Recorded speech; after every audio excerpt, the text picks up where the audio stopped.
This is the news on top of the hour. Live from our studio in Georgetown. Kaieteur Radio, 99.1 FM.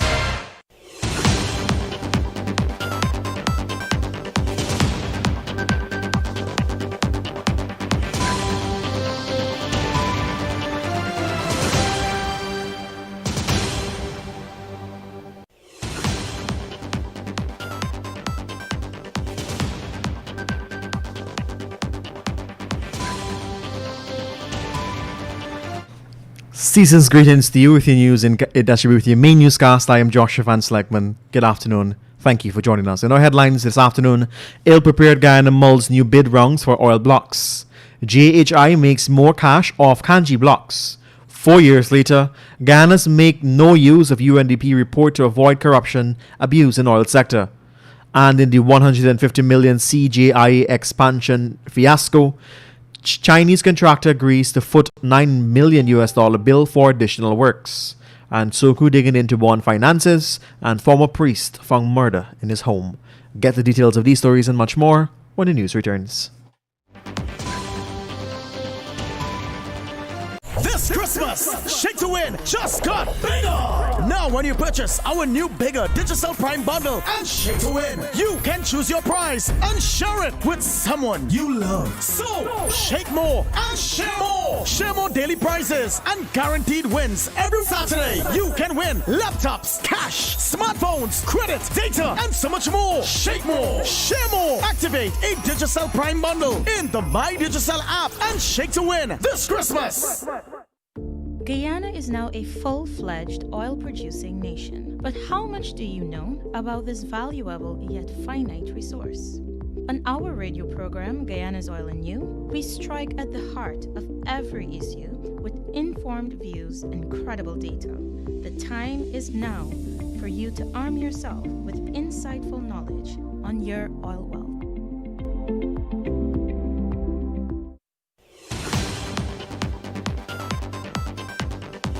And now for your December 23rd main newscast right here on the radio with a different Kaieteur Radio. My name is Joshua Van Slegman.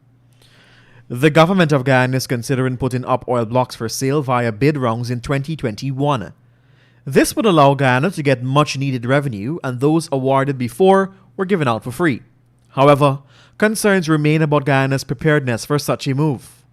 The plan to have bids round was reported in another section of the media, with Minister of Natural Resources Vikram Bharat quoted as saying that the rounds will happen in 2021. However, when Kaieteur Radio contacted the minister yesterday, he said that the matter is still being discussed. The government, he said, is expected to make a decision on the way forward early 2021. Key to the award of oil licenses is the review of Guyana's oil laws, the establishment of a petroleum commission, and the production of a model production sharing agreement. JHI Associates, one of the initial owners of the Kanji block offshore Guyana, has benefited yet again from its ownership of the block through a sale of shares to UK investment firm Westmonk Energy. Westmonk announced yesterday that it brought 250,000 common shares in JHI Associates Incorporated at a cost of $400,000. The purchase was completed last December 21st. JHI Associates is one of the companies that participated in the suspicious handling of the Kanji block following its award to a local company with no experience or money, Mid-Atlantic Oil and Gas, in March of 2015. This was just days before the 2015 elections. Mid-Atlantic and JHI planned to control the block even before it was awarded. In response to a request in 2016 to help Guyana arrive at a good legal, regulatory, constructural, and fiscal measures needed to keep corruption at bay, the United Nations Development Programme, UNDP, had commissioned an analysis to be done on the state of the nation's governance system. The subsequent report on the review was done and was produced by Trinidadian energy strategist Anthony Paul. But after 4 years of being in possession of this document, which proposed close to 100 critical recommendations on how Guyana must safeguard itself, nothing has been done. That report was keen to note that the requirements and expectations of the government to manage the sector, especially when one considers the magnitude of the resource discovered, are enormous.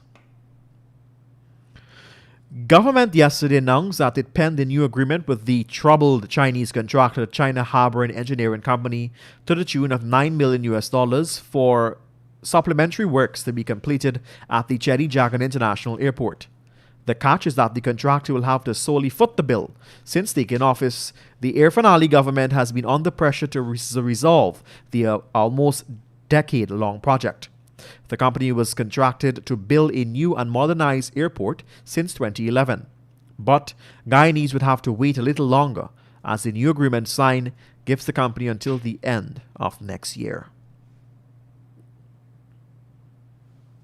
Last week, the United Nations judicial arm, the International Court of Justice, handed down a key decision stating that it has jurisdiction to hear a matter in a border case Guyana filed against neighboring Venezuela.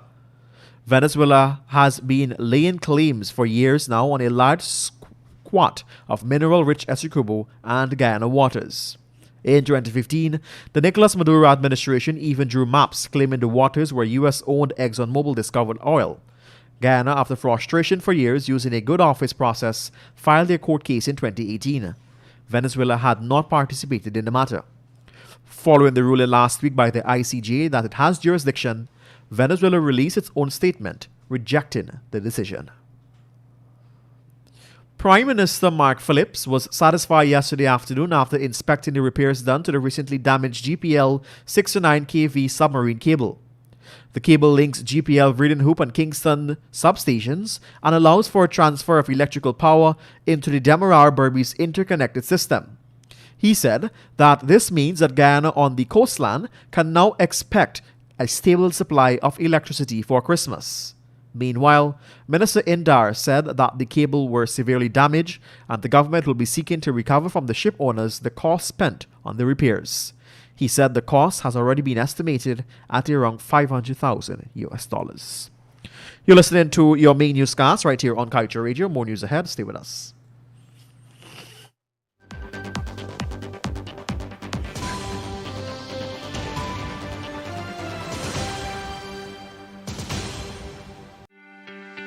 This is GHK Lal inviting you to join me weekdays from Monday to Friday on the National Outlook for commentary on a range of issues. Immediately after the 12 noon and 7 p.m. newscasts on Kaieteur Radio at 99.1 FM and 99.5 FM. Looking forward to you sharing in the conversation.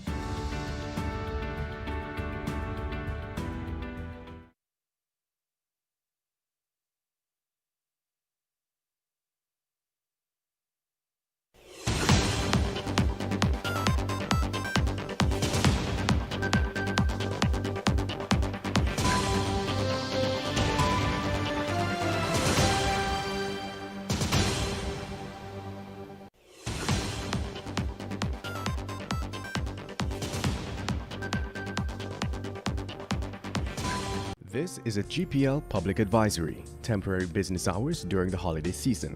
The Guyana Power and Light Inc. wishes to advise our valued customers of our temporary business hours at our commercial offices and customer service centers countrywide. The following offices will be opened and closed as follows for the period December 24th to December 27th, 2020. All commercial offices, customer service centers will be open for business on Thursday, December 24th, 2020 from 8 hours to 13 hours and closed for business on Friday, December 25th, 2020, Saturday, December 26th, 2020 and Sunday, December 27th, 2020. Business resumes on Monday, December 28th, 2020.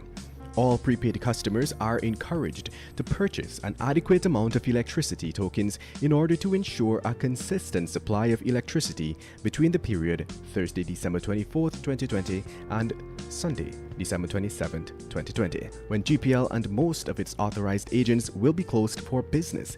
Prepaid juice cards are available in denominations of $500, $1,000, $5,000, and $10,000. These cards can be purchased from GPL commercial offices and authorized agents countrywide.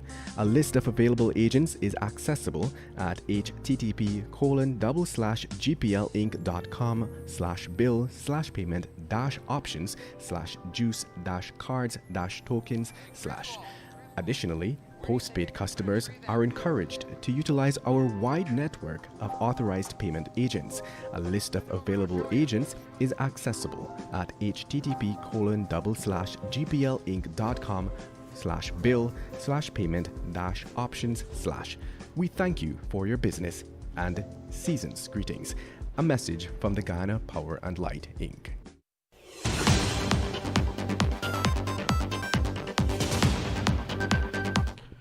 Welcome back.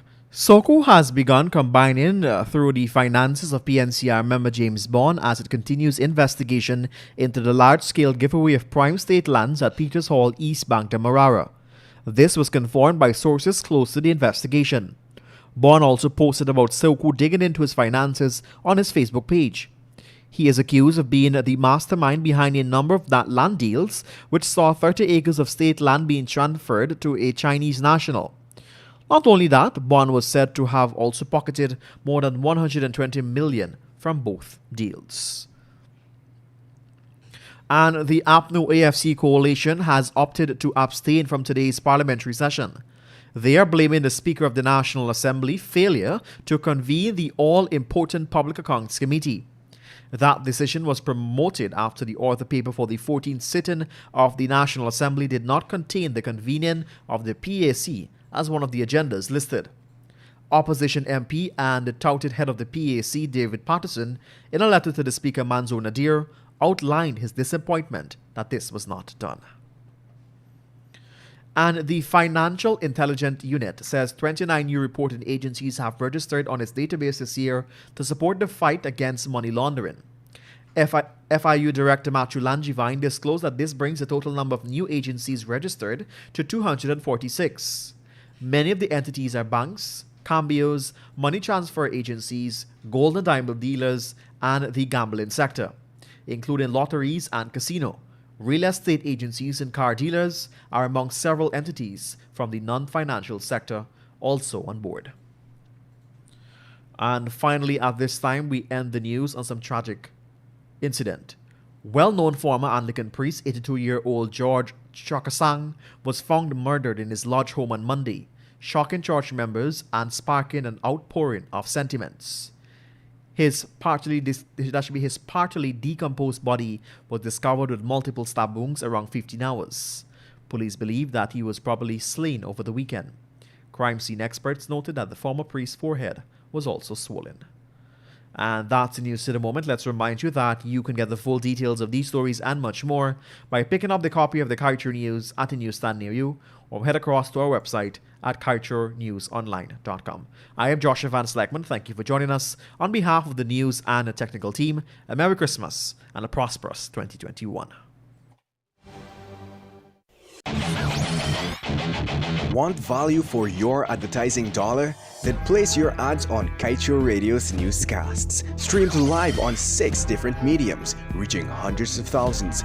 Advertise today and watch your dollar grow. Call us on 225-8465 or 226-8210 today.